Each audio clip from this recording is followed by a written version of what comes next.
What is up, everybody? Welcome back to our YouTube channel. You're of course hanging out with BW Givinji and BW Harold Mumuli out here. Naona umevuka hii pande eh? What do you mean nimevuka hiyo pande? No, I'm used to the OG and all that. Unajua mimi nakwanga unique, creative. Kila episode lazima ni yeah, by the way, true, now that you mentioned it. And I'm sorry to say, unlike some guys, kumbe ilikuwa ikuja na ka backslap mahali. Well and good, okay, sawa. For me, kwa majina, I'm very, nakuaga, by the way, usponita Haron tutakosana, so as many people who get to know my name, the better, so wacha tuendelee. Okay, me, personally, nimezoea Mumuli, so I'll just stick to that one. Also works really well. It's just that now when we invite you in our family events, unajua vile tuko kisema Mumuli, everyone is like which one are you? Very true. So how are you? I'm good. Good to see you. It's been a while. Yeah, good to see you. Nasikia kwanza I need to shake your hand. Sijui nikwambie mambo, how have you been? How is life? Life is good, bana. I'm grateful. Pushing on. Very good to hear. Yeah, and you? I'm good. I'm also well. It's been a while before we recorded again. It's actually been a while. Yeah, this time it's been. Jokes. It's been a while. But I'm glad to be here. I'm glad that at least we get to share a bit more with the users and of course with each other. It's been interesting for me. Kazi imekuwa, everything imekuwa, but of course pushing on. We still find time to just do this because it's something that we enjoy anyway. Enjoy 100% to the limit. Yeah, and we also want to thank you guys for just being part of the journey. Episode 16. This is 16. 16. Nilikuwa nadhani ni 15. 15 that it was for last week. Last week was 15, this is 16. Yeah, 16. Good job. Tumeenda sana. Tunaenda. Episode 100. Tunakuona. Mwalimu wa math sasa ametuwekea 16. Tunafika 98 very soon. Okay, but so far so good. Very good to hear. So I know everyone has already seen what we want to talk about today. Of course, if you haven't seen, it's in the description. Before we started, I promised you last week, but this week tunakuja na mambo ya philosophers wa Africa. Okay. You told me you're very good at this thing. I think this time ni mimi. Okay, so I know how much you're mercy. So please, kindly, can you just postpone this to next week? I'm asking kindly. Find it within you to just pardon me for today. What I will say, please. I'm very merciful. Please, don't say by way. Like in front of all these people, you want to. I want to join him, say mpole, merciful. Okay, so, let me modify it kidogo. Okay. Let me be merciful. Either I have to ask Julie Nicharaza the last time, so you had this coming. So these are my friend. I have 3 names. I will try and make it as easy for you. I have 3 names of 3 quite prominent philosophers. All I want you to do is tell me their nationality. Okay. Tutaanzia tu hapo. Hiyo next week ndio delve in further. Ama now we'll pan off to something else. But these are prominent African philosophers. So, okay. I have number 1, Kwasi Wiredu. Just the nationality. Kwasi Wiredu? That one I'd have to say Ghana. Jamaa amejaribu mpaka nasikia I've made it too easy for you. I want even nataka sasa tuseme what is wacha tuendelee tu na hiyo tu. Hiyo pesi kwa sawa. But that's 1 for 1. Hey, good job. Hey, I'm amazed. Okay. Number 2. Hey, you amazed. It's because nile mwalimu wa math anapata kijana amepata 98 na usually ana rangingi hapo 20%, so naanza kusema 90 imetoka wapi? Mlikuwa umekaanisha taladi kwa exam. Number 2. Sophie Oluwole. hiyo jamaa ni kama ako na mark. Si sura yake ni ile ya confidence yenye ako sawa. Okay. This one not quite sure, but I'll have to say Nigeria. What? I'm calling this off. Oh, Jaman, no. I've seen the stats. No. Kama mwalimu wa math nasema awendi. Mwalimu wa math anakasirika kijana akiperform. Okay. You've bested me. I'll find you next time. Let's dive into the episode. So that's 2 out of 2. Yeah? It's a good thing we hadn't bet. Wow! Nimeona vile umecheza, but it's fine. Guys, let's go on. I think wacha tumalizane na hiyo 98 yako. Nimekubali. Pelekea wazazi waambie kijana amesoma. So yes, I think it would be a good point for you now to at least tell us what are you talking about. So today we're talking about financial literacy. And I think one of the reasons why I was really looking forward to us talking about financial literacy, it's because it's actually a personal, for me, I take it like as a personal issue for me, financial literacy, not just my own, but that of my family, that of my friends, that of the country, and that of Africans, at large, because I think it's a very, very important thing, but it is not stressed enough, especially from that young age. It is not stressed enough. So when you grow up, you're like just finding your way through this world, especially when it comes to finances. So no one is will sit you down and tell you this is how this works, this is how this works. There's no intentionality when it comes to financial literacy, I'd say, especially in Africa. So which for me I think it's sad, because at the end of the day,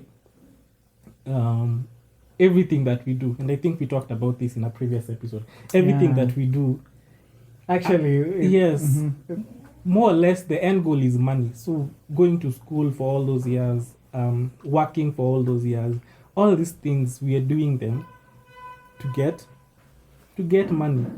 So, or money is at least a conduit to whatever you're trying to achieve. So if this is the thing that most of us are working towards, then you'll find that most of us do not even know how to manage it, or are not even literate when it comes to finances. I think for me it's really sad. So that's why I really I'm saying it's personal for me. And I hope that you guys also take it personally, and that you as we engage, that you're going to also like, I don't know, see this from the perspective that I'm looking at it from. And I hope we can engage. Oh yes, very true. Yeah. And from what you're saying, I think it's true.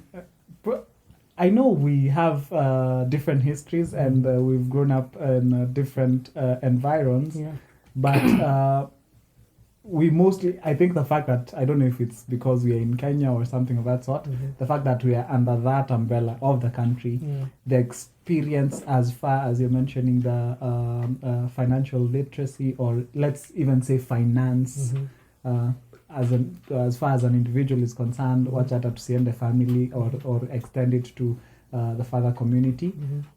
There isn't a lot of information outside. It's an important bit that, again, without that information, you will stumble a lot before you are able to at least get into. First of all, you'll have to weather a lot of storms, just because you do not know that, hey, I need to organize myself in this way so that I'm able to perform a certain activity, so that I'm able to execute ABC, so that I'm able to support ABC and whatnot. So I agree with you that if you go outside, increasingly though, some information is coming up. Yes. But I feel like as a community, or as a country, or as a people, we can do a lot more to help our peers, help our members just get a bit more information about now finances, financial literacy. So hapo tuko pamoja, tuko aligned. So what do we want to talk about? So actually, I think even with that few minutes we've talked about that, we've sort of like covered like why it's important for us to have financial literacy. So just for anyone who does not understand what financial literacy is, it's the possession of skills or knowledge or even behaviors. Tumefika kwa definitions, eh? Okay. Yeah. Because I realized we didn't define not it. a problem. That so the possession of skills, knowledge, or even behavior that allow you to make informed decisions when it comes to finances, your money. So that is I think a very clear definition. So it's basically, you can actually just say it's financial knowledge. Financial education. You can also use those words to describe it. Okay. Financial knowledge, financial education, as in they can be used interchangeably. And here in our context, we're saying that finances are, as far as now an individual context is concerned, money in, money out for me, right? That's the basic definition we can have. I don't know if you would align with that. I just to even like make it more basic, it's I'd say just money. It's money, basically just money. As far as me or you or whoever is out there is concerned, right? Let me, before you even get further into now what do you need to think about, and here are some of the information that we found important for us.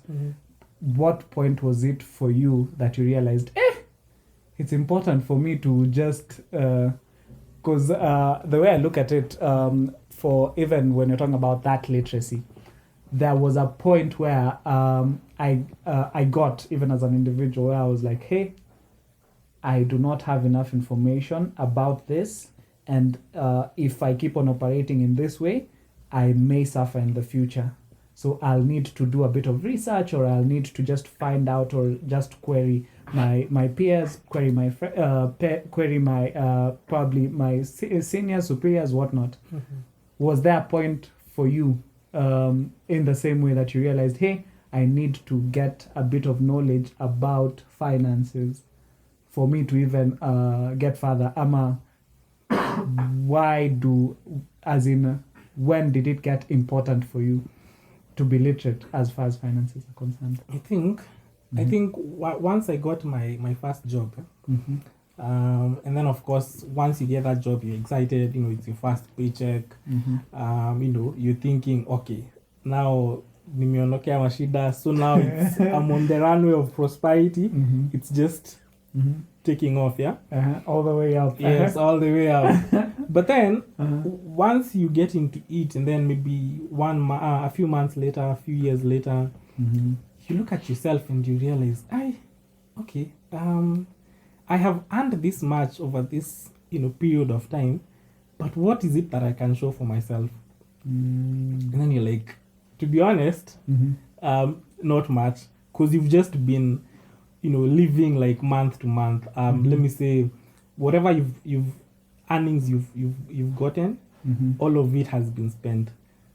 So you can't say that there's some, for example, that you've put aside for a rainy day, or some that you've invested, such that when something happens, let's say an emergency, befalls you, then you're able to go back to that maybe emergency fund that you'd set aside and use it to cater for your needs. But I think the one thing, because for me it has been gradual, but the one thing that, and I think this is for most people, that was like, the final nail on the coffin, was, I think, COVID. Because once COVID hit, COVID was terrible. Yes. Initially, people used to tell us, we used to get financial advisors, these guys are coming and telling us, oh, by the way, you guys, you need to have 3 to 6 months worth of savings, just for a rainy day. Some even tell you at least 12 months worth of savings. And then guys are like, so what for? For why? I mean, Yeah, I for why? have the job, I have the job security. I know I'm retiring at 55. Na date 28 ndio hiyo nimetingiziwa. Yeah. So why do I need to bother about that? But then once COVID hit, and then companies started letting people go, and then for those who are lucky to remain behind, those who are not, retrenched, their salaries, some were cut by 50%. So others 30, 20. So I was part of the people that, stayed. But of course, that 20, 30, 50% haircut that we all got, it really affected you.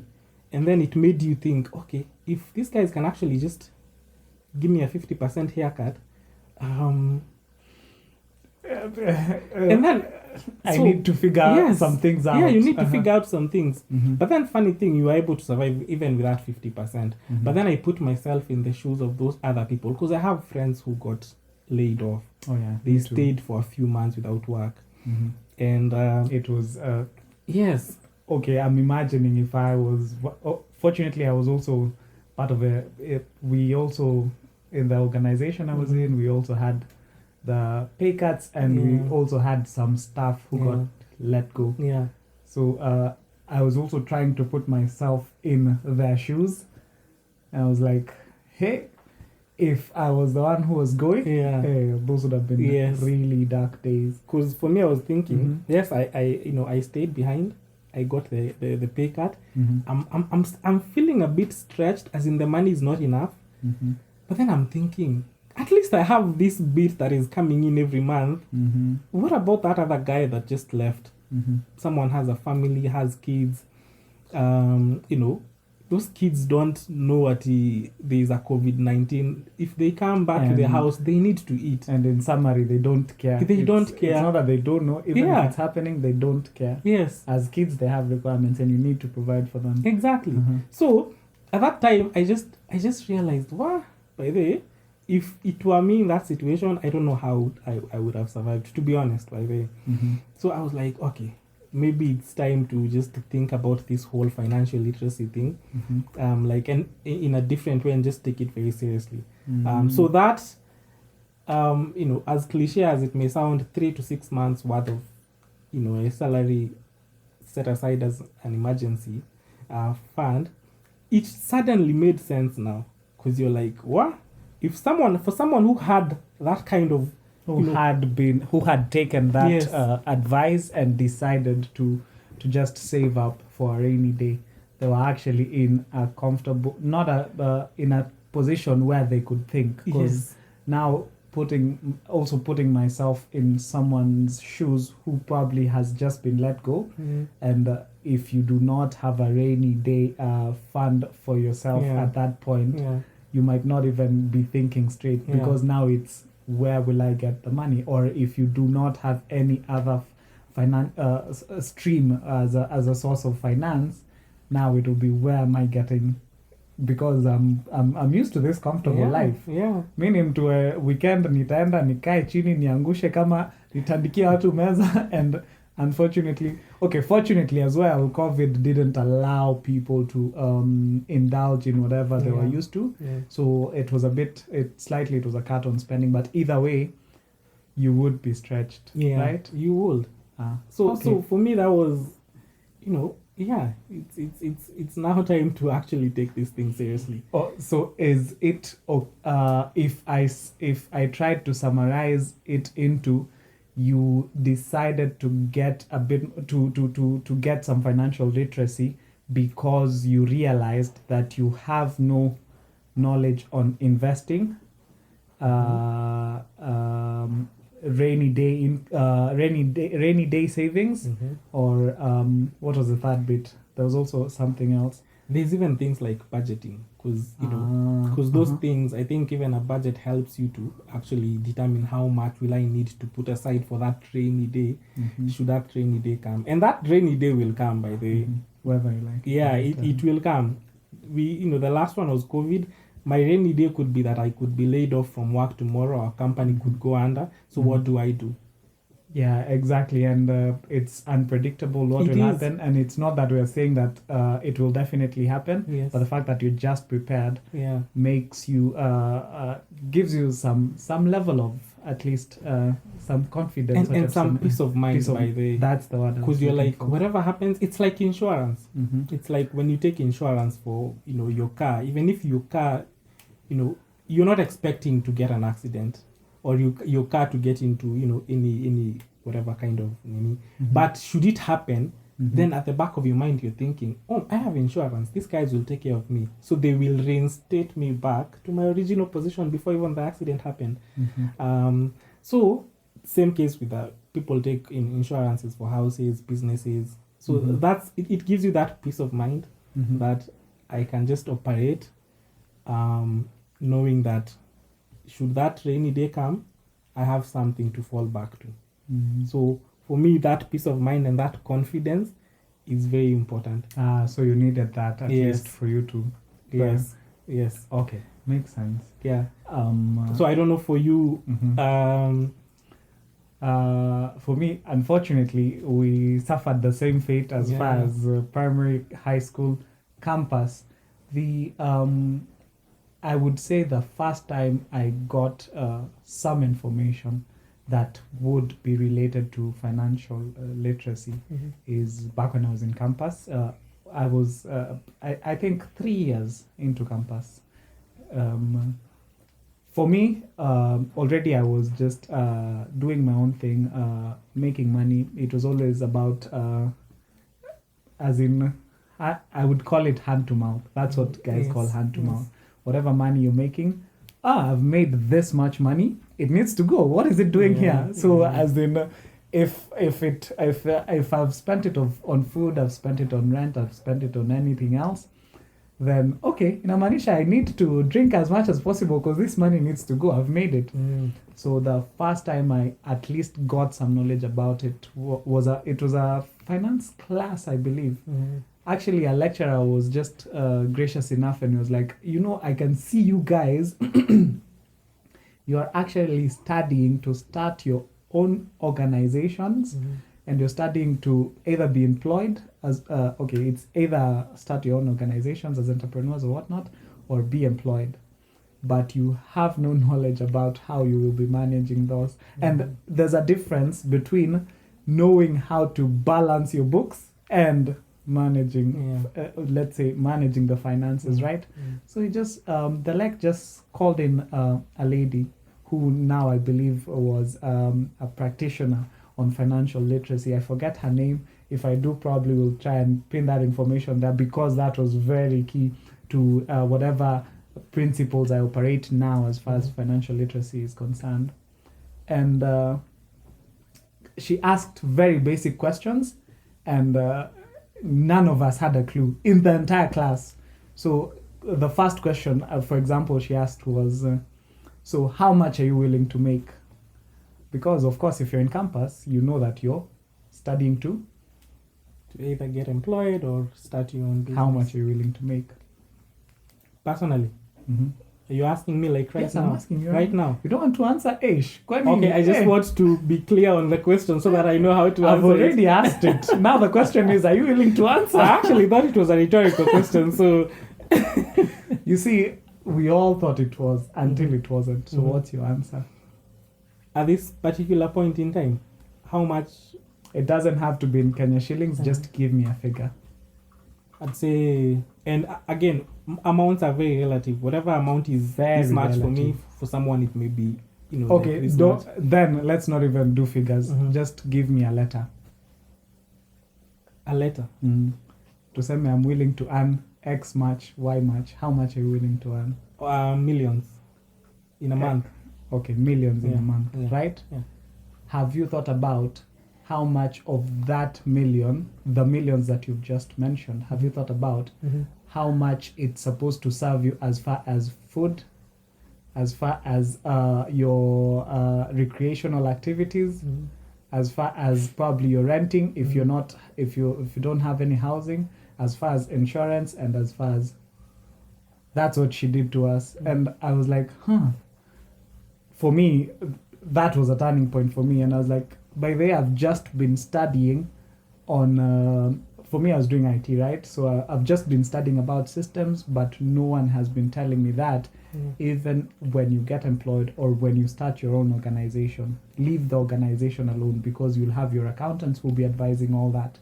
You will still need to manage your own finances in your own context, because as an individual, for me, I have dependents. I have probably I have kids, probably I have a girlfriend, I have a wife, probably I have siblings. You remember, call back to the conversation we had about black tax and support and all that. So how do you manage that? And for me, from that point, I was like, I need to just figure that out, because fortunately, I had also gotten the stories about people who had done investment, who had engaged in investment opportunities that had gone sour, people who had their rainy day funds just washed away. So I was like, if this is happening to people, I need to just be aware. I need to figure out a couple of things that will probably help me out. And now that's where I started. So for me, that's how my journey started on financial literacy. That's good. Because you've put me on the spot there with those questions. Sorry. Yeah, which is okay. It's okay. It's okay. You're allowed. Eh? So how much are you willing to earn? For me? Yeah. I would also say millions. Then from the millions, I would apportion fractions of the millions to the various expenses. For me, I think about it, the way I think about it is money in, money out, right? If it's money in, money out, what are your objectives? I think partly we had that conversation of why do you want to learn about finances? If your objectives are investment, as you mentioned, for me, my objectives were exactly the same as yours, that I need to prepare in a rainy day scenario. I need to have stable investments that I can rely on in the event anything happens to my current situation. I need to also be a supportive member in my community, and I also just need to appreciate myself, lead a good life. So the social activities that we're talking about as well. So in the millions, I will say that, okay, X millions, right? So X minus, then X minus, apportion it categorically. I don't know if it makes sense to you. It makes sense. It does make sense. Okay. So yeah, I think that is. Have I taken a tangent? I'm sorry. No, I you haven't. You've actually made me think about a few things. Okay. Because that question that financial practitioner asked you guys of how much are you expecting, or are you willing to work for or make in the future? Then it makes you think. So how much, like, really? Because I'm sure even guys who are watching this, by the how much are you? How much are you making? Yeah. And I think she was very helpful, because what she asked of us was, I know that I'm putting you on the spot when I'm asking you that question, but I need you to think about. It's not that I need you. You need to think about how much money am I getting as an individual, and what do I need to think about as far as my operations are concerned. So currently, making millions is just income. But that doesn't mean that as Haron Mumuli, I am only making millions because that's my salary job, right? That's my income, and as far as salary is concerned, probably I could be doing some things on the side. I'm freelancing for a couple of guys. Wasinitaje hapo, probably I'm freelancing. Nijipate naambiwa lifestyle audit, probably that's what you're doing. Essentially keeping track of all the money that is coming in, and now managing how it's going through you, so that by the time it's going out of you, you are not at a loss, just as you mentioned, that you have nothing to show for it, right? Your objective was to invest. You have all this money that is coming in. I have the millions, the X millions that we've talked about, but now it's all gone down the drain. Haron Mumuli doesn't have probably a structure that he decided to put up because he wanted to invest. He doesn't have a rainy day fund. He hasn't taken an insurance cover for his health. You see, some of the things that probably would just I don't know. Yeah, it makes sense. And when you said money in, money out, because even guys, when you're thinking about the amount of money you want to make, you envision making in the future, or you're even making, think of it also in the sense that you may be making, let's say 5 million a month. And I think this is a very crucial point. You may be making 5 million a month, but then you're spending 7 million a month on your expenditure. I came across a video by you remember the rapper Fat Joe? Oh yeah, I remember Fat Joe. He was Terrace Code, but I don't know where he went. At his peak, he was really something. He focused on business or something. So I was watching a video where he was talking about how by the way those guys actually get paid a lot, rappers and footballers and all those celebs. But then he was saying among his clique, those guys, what they do, he'd go and earn like, let's say $1 million for one event, one weekend. But then he'd charter a plane, private plane, maybe go to Los Angeles, Miami, or even New York, party. That one night or 2 nights, the 1 million is done. So you're back to zero within just 1 or 2 days. So he would say, then you'd wake up the following morning, go do another show, get another 1 million, go party, burn it again, burn it all. So it was a cycle. And then as you're burning it, you're actually burning more than the much that you made previously. So he was saying, he got to a point he's performing in debt. Yes. Because there are obligations he has. Yeah. And now he needs to perform to meet this obligation. So you're caught in that vicious cycle. Okay. And then someone, an observer who is looking at him, us who are, just regular folks watching him, watching his videos, watching his lifestyle, we're like, hey, but this guy is living the life. But he was living the life. Yeah, he was living the life. But behind the scenes, this guy is, there's something in the way of financial literacy that is missing there. Because you're making this much, but like you're saying, you have nothing to show for it. For example, if let's say, God forbid, one day he just maybe got into something, he woke up and then he lost his voice. That is the only thing that is giving you all this money. So that is, for him, that is actually not even a rainy day. That's a storm. That's a tsunami. That's a tornado. As in, his life is over. Catastrophe. Yeah. Because so now, how do you even? You did not maybe put aside some money. Out of these millions that you've been earning, you have not been putting aside some money. Maybe you have not been investing. So you haven't diversified. So once you lose this voice, then you have nothing. Yeah, you have nothing. So that's where the money in, money out comes in. And I think that is one of the maybe areas we'll just touch on a bit, which is budgeting. Okay. Yeah.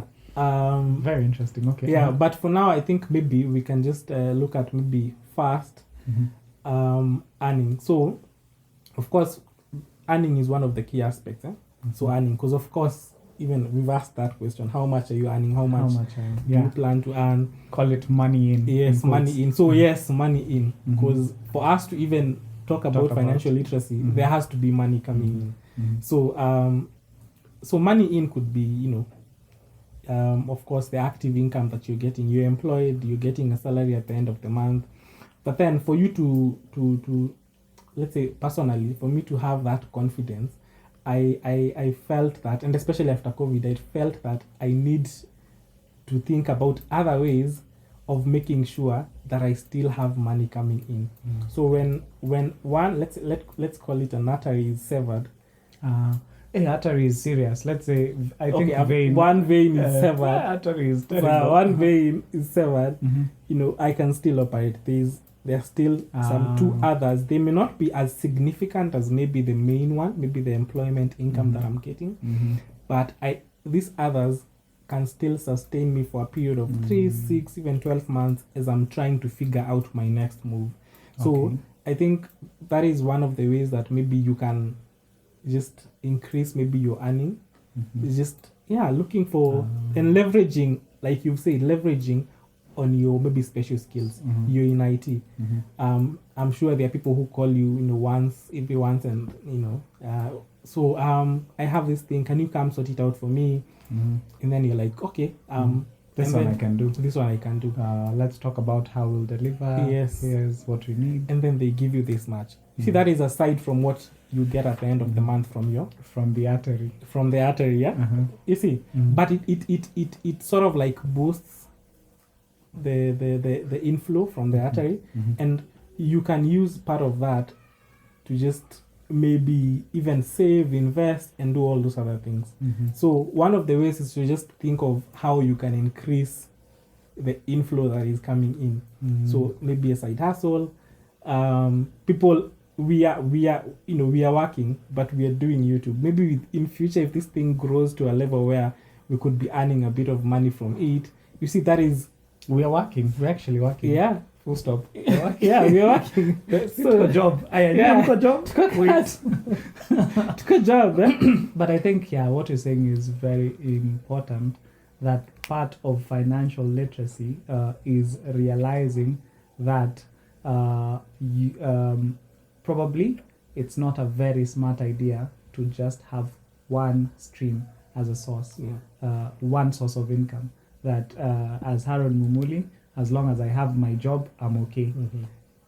I should be very uncomfortable with that setup. It's about figuring out what else can I do so that I am not very dependent on the specific stream that we've mentioned. That eventually, by the way, I haven't seen, since I was born, I haven't seen anyone who has had the same job from day one till today, since I was born. So what does that tell you? That if you're dependent on employment, there's a day that employment will not be there, right? If you're dependent on that specific hustle you have, there's a day it will not be there. So it's just smart. Either way, even if you're not going to take anything from us today, it's just smart to have at least multiple options that you would call sources of I don't want to call them sources of finance, but sources of funds. Let's call it income, sources of income. Yes. Okay. Yeah, and yours is a perfect example that the IT angle. For me, I'm in accounts. So if I there are businesses, small businesses here and there that maybe do not have the capacity to hire an accountant full time and pay him full time. So you can engage some of those people. I can do your books for you. I can file your returns for you, and then at this rate. Just something small, you see. So if you have some of something like that in place, then you're sure that come what may, there's still something that you can. You have veins. Yeah, you have veins. And so that is for someone who wants to diversify.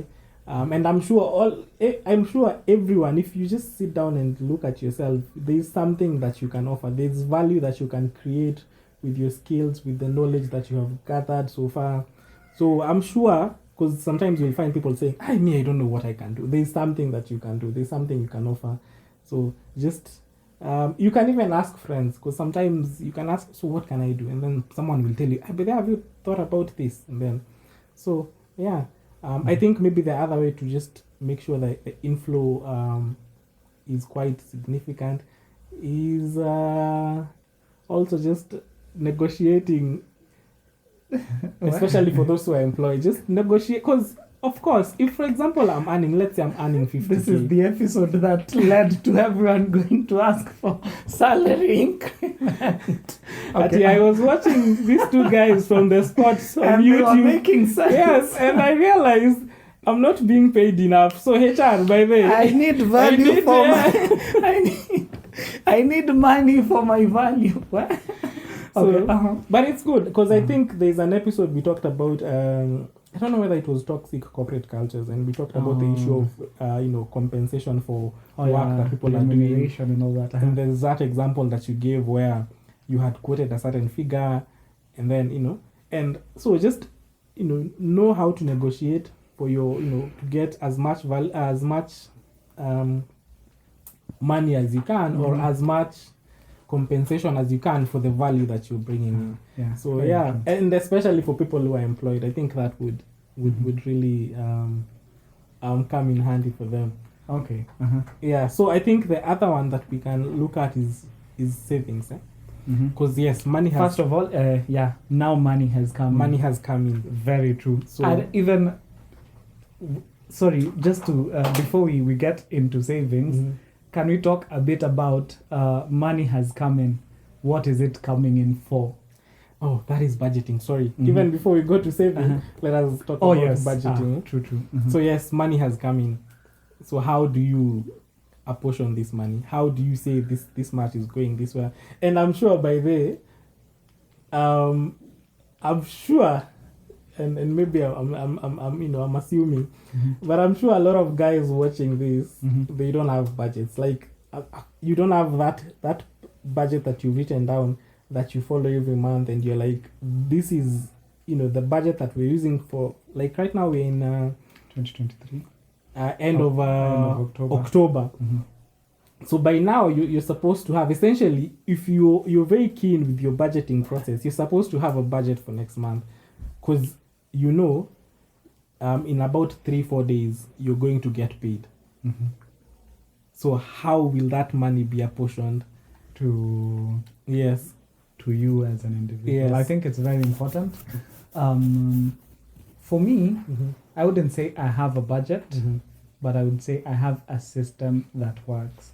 And I would say the system that works for me is I have already identified that, hey, these are my sources.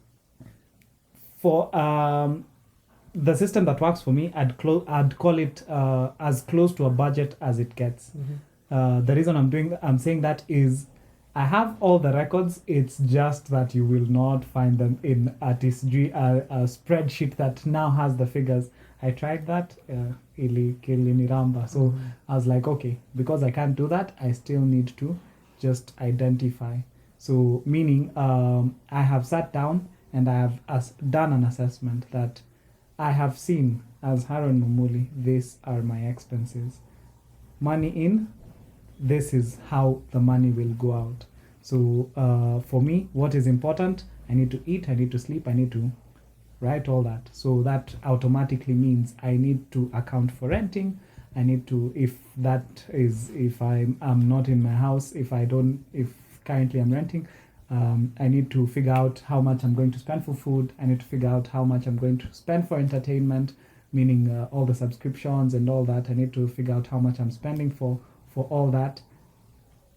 What is important to me is that by the time we are saying that the money is out, I do not need to be at a position where the balance goes to negative. So essentially what I'm trying to say is, as far as now doing that accounting is concerned, we've done rent, food, entertainment, we've looked at investments, we've looked at loans, we've looked at insurance and all that.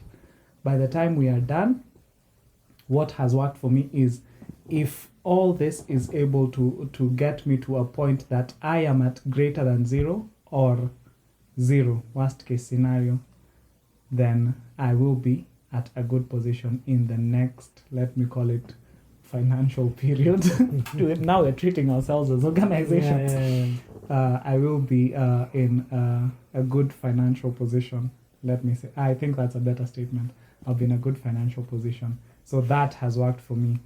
Meaning I keep track of the loans I have, I keep track of the debts I have, I keep track of all the sources that are coming in. So there's that preparation that I will usually do to say that, okay, or it's not even a preparation, I will keep track. I know that it's important, I remember I need to do this. So I keep track of it somewhere. It's important that I need to do this. And that has worked for me. Which I'm is also good, interested to know how you have. So, by the way, if that has worked for you and you have a clear view of what is happening with your money, then that works. Because the way I look at budgeting is actually telling your money where to go instead of you wondering where it went. Because most people, that is what happens. You just earn money, and then it's maybe 31st of the month, and then by 5th of the following month, you're just scratching your head wondering, by the way, I had No, quite a lot. Kwani 31st, Yeah. by day 1 uko za we. kwani did I pay rent twice? There's money that is missing here. I can't figure out where it went. You see? Ama uko za hii mwezi itaisha lini? Yeah. Ndio uko So you're tarehe just moja. looking forward to the next paycheck, and you've just been paid the other day. So for me, I look at budgeting like that, just being very intentional, and that is I think the key takeaway ama Yeah. the area you will need to focus Yes. on. So Budgeting is just being intentional with knowing where your money is going. So the way I look at it is just, for most people, and I'm sure most people know how much they earn. You know how much you're expecting to get in your bank account this or in month. whatever period Yes. in context. It's mostly constant. It doesn't vary very much unless you're in business, and then income will vary. But if the business is quite stable, then the variations may not be that significant. But for people who are employed, the money that is coming in is fairly standard. What you got last month is what you're getting this month. So you know that this is the much that I'm getting. Let's say 100K. So how do I plan for this? So for most people, the one thing I'm sure everyone knows is rent. I know my rent is this much. This one I am pretty much sure. So even if I ask you right now how much are you paying for it, you will tell me. Yes, I'm paying. Yes. So let's assume you're paying 20K. So people know rent is there. Food 20%. I'm just assuming, it's just a random figures. Food, some people will know. It may not vary very much as well, but I think it's still very important to just put a very definite figure there. So let's say 5K. Transport, again, that one, some people can fairly guess accurately how much they're spending on transport. Let's say 5K. Give or take. Yes. Some, but all this other money, if you ask them, they won't tell you how they spent it. They'll say, I think I went out like 4 times this week. I sent Johnny like 5K. I think I paid someone. So they're just trying to figure out where the money went. They don't have a clear picture. So for me, what works is, I know I'm earning 100K. So let me list all the expenses that I have. Just like literally list them down. A spreadsheet works for me. I'm a huge spreadsheet fan. So I'll just list all of them. Rent, food, all of them there. And then I'll make sure, and this is something called the zero-sum budget. It's something that I've used for a while, and it works. So you make sure that the income... Okay. So the income and the expenses, if you take the income and you minus your expenses, then your sum there should be 0. Which means every shilling has been assigned a purpose. You've assigned every shilling something to do. So you've assigned this much goes to rent, this much goes to this. If there's money that you're just having there lying around with no purpose, decide, okay, this one, I'll put it into my savings account. So savings, you're putting it as an expense to minus it from your income. So just make sure before that money comes in, you're telling every money, so this much goes to debt repayments, this much goes to black tax, this much goes to entertainment, this much goes to this. And that, for me, I think works for me. And then what happens is, once I have spent all the money and every shilling has gone where I intended for it to go, then I'll come and just, that was the forecast. I'll just do an actual, like, okay, did I actually spend the way I wanted to spend? So sometimes you'll find, okay, I spent a bit more on entertainment than I would have hoped for. So you might need to make adjustments on however much you had exceeded on savings. Yes, but you see, you will find that you've not spent that much. Because, for example, if I had already, directed 20% towards my savings account, that is money I cannot touch. Oh yeah, very true. So that is that. So if I spend more on entertainment, it means that maybe my shopping for the house will have to be affected in a way. Savings so is a no-no. Yes. So I can't touch that. As in, that's sacred. Savings is sacred. Yeah, it's sacred. So for me, that works. Just tell your money where to go instead of you... And having a clear plan, because a budget basically is a plan. A clear plan of how you want to spend this money. Oh, Jay, you've never seen situations where people just... they get a huge windfall. They're called windfalls, huh? And then... windfall. Okay, I'll need to look that up. Yeah, it's a windfall. Umeangukia kitita. Yeah, let's something like even an inheritance. You aren't even expecting, the jackpot. A bonus that a bonus that you aren't even expecting. So windfall. When that money comes in, for most people, even as we're heading towards December, I'm sure many companies are giving people bonuses. When you get towards December, you get that bonus. I'm telling you, within nothing 2-3 days, show for it. Yeah, you're like, okay, by the way, ilikuja like a disappear too, because you hadn't planned for it. Yeah. Because if for example, your company to start of December tells you we are going to give everybody 100% bonus, you're like, okay, let me plan for this bonus right now. So I'll take 50. This is not even money I was expecting to get. Let me take 50%, put it in my savings account. The rest 50%. Maybe I'll take, my family out. I'll treat some people here and there. But it is an intentional decision that you're making even before the money comes in. So that when the money comes in, you're not shocked and surprised and, wondering, okay. And I think for quite a number of people, when you find yourself with a huge sum of money that you weren't even expecting to get, you'll just go and spend. Splurge. The natural tendency is to just spend the money. More like the mentality I had in high school campus. Yeah, just spend it. Okay. Spend it. So you'll go out, treat people, those things. Be very, be very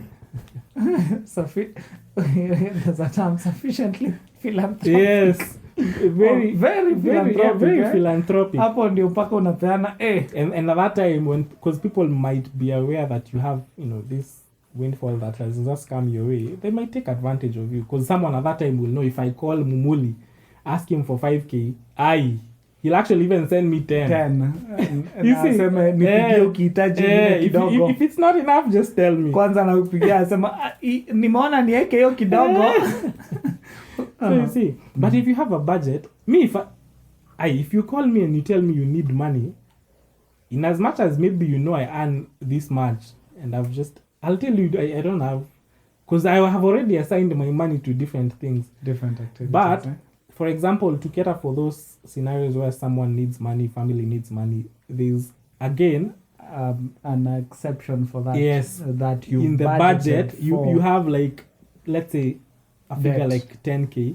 This is for debt. Yes, for family, nini, or people who might just be, but random. It has been intentionally placed there. But if I don't have it on my budget, and then you call me, you ask me for 1k, I'll tell you I don't have it. Even if I know there's some savings I have somewhere, I don't have the money. Very true. Yeah, because that's not my money. That's not my money to take. So I think that's how I approach budgeting, and it has worked for me over the few let's say months. Yeah. You started recently? Yeah, I started recently. For me, the reason I actually couldn't put it in Excel is I find it very tedious. For me, it's very tedious to always be now I have to open my laptop, open the Excel sheet, now update. Netflix iliingia 1500 instead of 1450. Naangaliaga nasema no. And that is I think for most people that is what most people actually think have a problem with, have a challenge with. That you see that tracking. It's actually very key. That tracking of those expenses, it's very key. And you have to take the time off to do it. And yes. The also what has helped is, and I think guys can also just chime in on how probably you do your tracking, because kama umefika hapa, clearly there's something that is working. I'm just interested to also find out, other than the Excel tracking, and probably, you see, for me, I'll do notes. I'll update and I'll say, okay, thou nimetumia kwa mafuta. I'll say that. I'll just type it somewhere on my notes. Then at the end of the period, I'll come and say, okay, these are the people. These are the various expenses. Because I'll see Excel is too much, right? So kwa simu it's quicker. I'll just do done. So for if for you Excel is a bit tedious, there are apps by there out there. I think we'll just recommend some of. They are not paying us, but I have a few that I think would actually work. Yeah, that may actually help you because they help you track your expenses like real time. So yeah, and I think one of the other ways that for me has been helpful is just making sure that all my payments are in receipts. Paying through mobile money or card or whatever. As in, at least you have that you have that trail. You can be able to go back and see, oh, I actually paid total this much for fuel or whatever. As opposed to cash, you give someone, isha end bad money has but for that tracking, you're dealing with drugs. For that for drugs what I don't need. But anyway, for that tracking, you need to be very disciplined in the sense that it, for example, if I know I've spent like this much during the day, when I come back to the house, just open my laptop. It won't even take me more than 5 minutes to update that Excel sheet if I want to. So just update it. You spend more time watching TikTok videos than 5 minutes when you come back to the house. But if budgeting and tracking your expenses is really important, you actually confessed this in the previous video, by the way. But that's true. So that's why, actually, for me, it's easier to just multitask the app, switch to the notes, nikumbuke hapo I spent 900. That's fine. Then nirudi kwa TikTok video. But it is very key. That tracking is where most people just get lost. Because if you don't track, then you won't know how much you're spending on how you're using your money. You might have the budget, but if you're not tracking how you're actually spending your money, then it won't make sense. Okay. I think that's very interesting. We have so far looked at money in. We've looked at assessment of what our money is doing while once it gets in. Now let's talk money out, or how are we spending our money now that we've already recorded that these are the various transactions that we need to consider. These are the various expenditures. Now money out, right? So I think for me, money out, I'd still go back. And I know I've dumbed it out. I've dumbed it down to money in, money out. Sorry for listening. For me, money out is more or less informed by my budget. So I know this is the money that is going out. These are my expenditure items. So this is the money out. But part of the money out that I have is savings. So I'll have something there. See, I've said on one of the budget items it's savings. So it's savings. So this savings, what eventually happens? Because I think there's a topic where we talked about saving. So and then what happens? Being eventually that chronic saver. Yeah, you're saving towards what? As in what, okay. So then I think the conversation with that in mind, then the conversation might be then we have already looked at what our sources of income and we have already decided on how we will spend our money now that we know that our money is coming in. Then there should be a side conversation that is about how do you come up with what is your money going to do for you, right? Yes. And I think that ties to savings. So for example, because I have been very intentional when it comes to savings, like this much I save, then what for how long am I saving, and then what am I saving towards? And that brings us to investments. And for savings, I think one of the things, because I think it's also a culture that most people don't have, it's very savings is it's something that you also have to be very intentional. It has to be groomed. Yeah, it has to be groomed. You have to say, okay, I have gotten my 100K, 10K is going towards savings. Intention, you decide, even before you spend anything, you're just saying this 10K, let me save it, yeah? And that takes us even back to that emergency fund for that rainy day. Because if you don't have that saving, if you have not budgeted for it, then the rainy day will just find you with no umbrella. So yes, so for me, saving, and I'm sure most people will say, oh, okay, by the way, I cannot save. I have the money that I'm even getting is kidogo. I understand, but you can still go back to what we were talking about, earning, find ways of just increasing this. And I think it also, yes, very true, find ways of increasing whatever your sources of income are. And it also speaks to, it's also a conversation that most people, and I know myself included, are very uncomfortable to even engage in or even accept that sometimes if you if you have that entire picture of my money in looks like this and this is my budget. If this is my budget and it's not a zero sum, then it means I need to assess what is in my budget, meaning I need to revise what I'm spending on so that it is a real zero sum. Now to put your analogy into perspective, and most of the people who are usually very uncomfortable with that conversation, that I have seen that my income is, as you mentioned, 100K this month, and if I spend on everything I have budgeted for, nimeona tumefika 160K. Which so what means does that mean? I have to either borrow the extra 60K to finance this budget, or I need to look at my expenditure items and see where I can slash. Kwanza hiyo 20K ya rent naanzia huko. So yes, by the way, that's a very good starting point. 20K for rent, why? So I can find a 10K house, which is quite comfortable.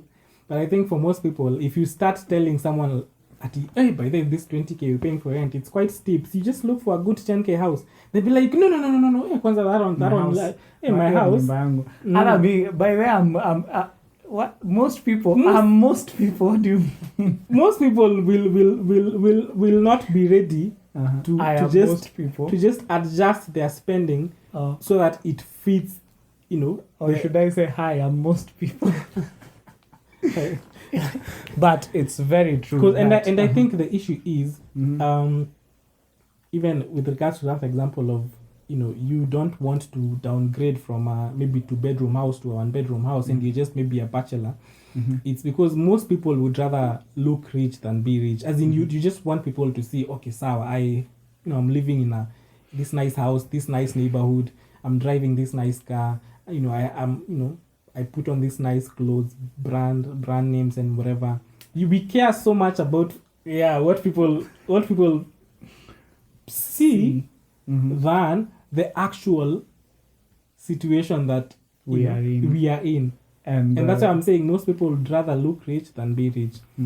So that person, if we tell them to just go to that 10K house, rent a month, if they agree, then that is already 10K that you're saving that can be channeled to other expenditures, which frees you up to some other. And I think it's very important. Unfortunately, it's a reality that we all have to live with, that I'm sure even the richest man in the world also has this challenge, that they will have to say that, okay, this time, either because of they don't have enough streams, or they don't have the time for, so they'll have to prioritize and say, okay, because I can see that it's this much, let us just adjust, tweak here kidogo.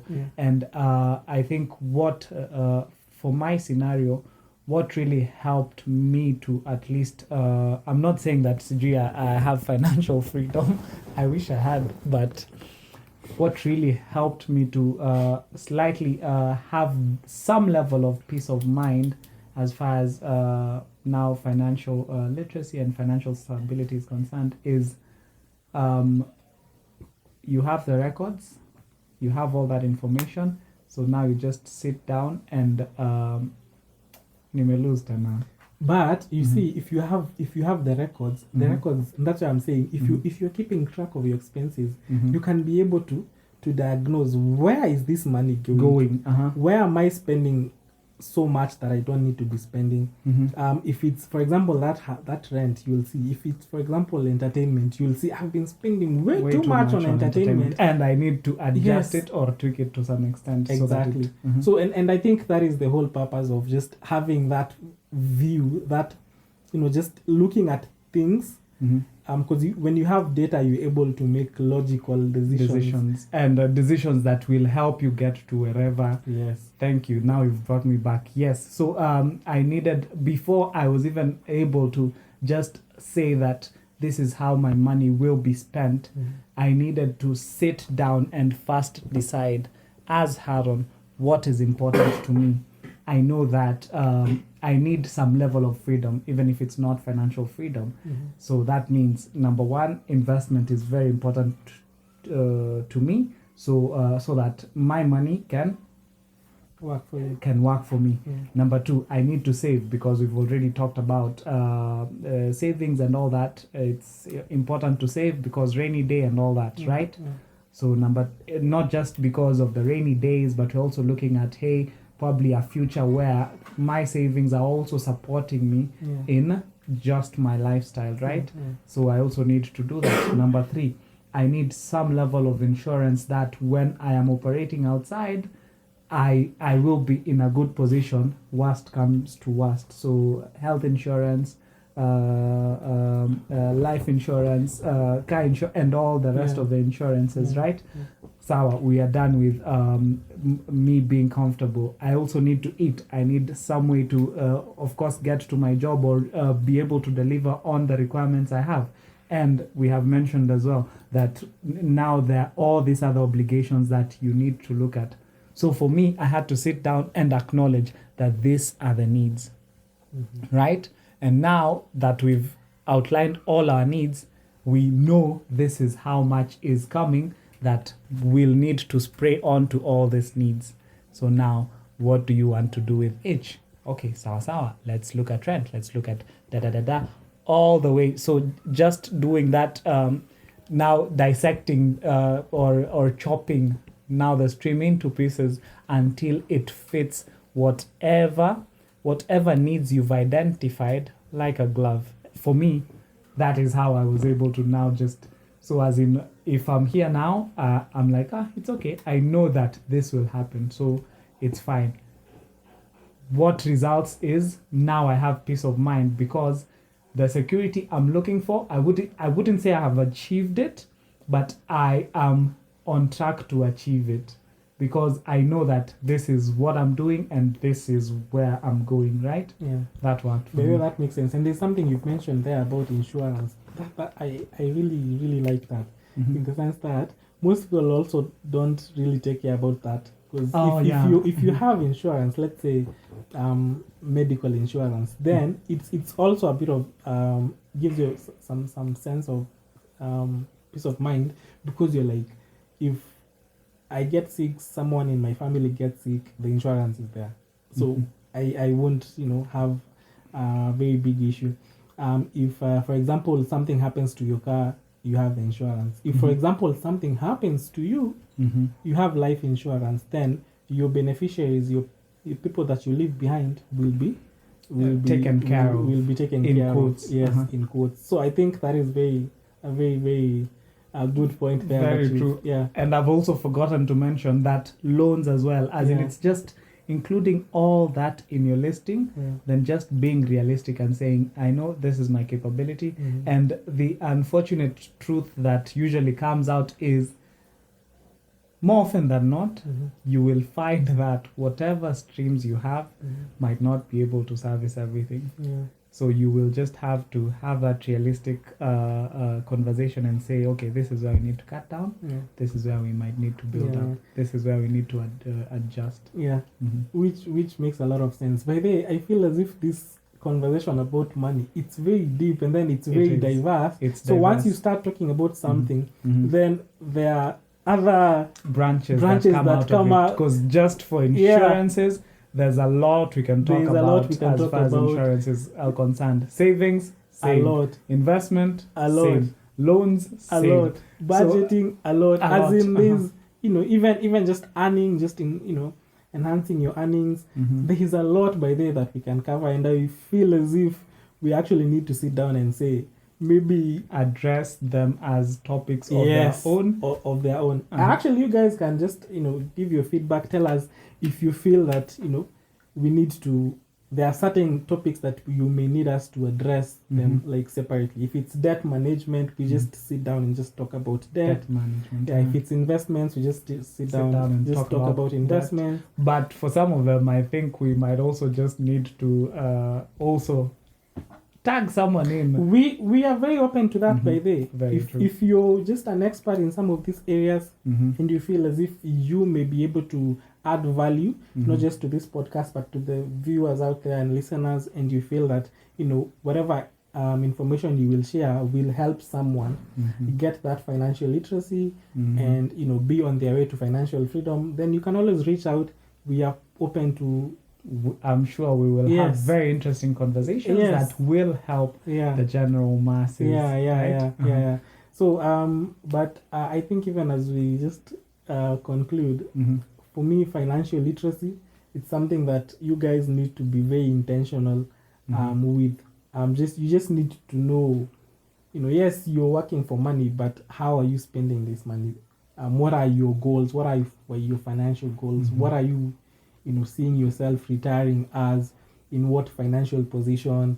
Have you, taken care? Have you thought about, what will take care of you once you retire?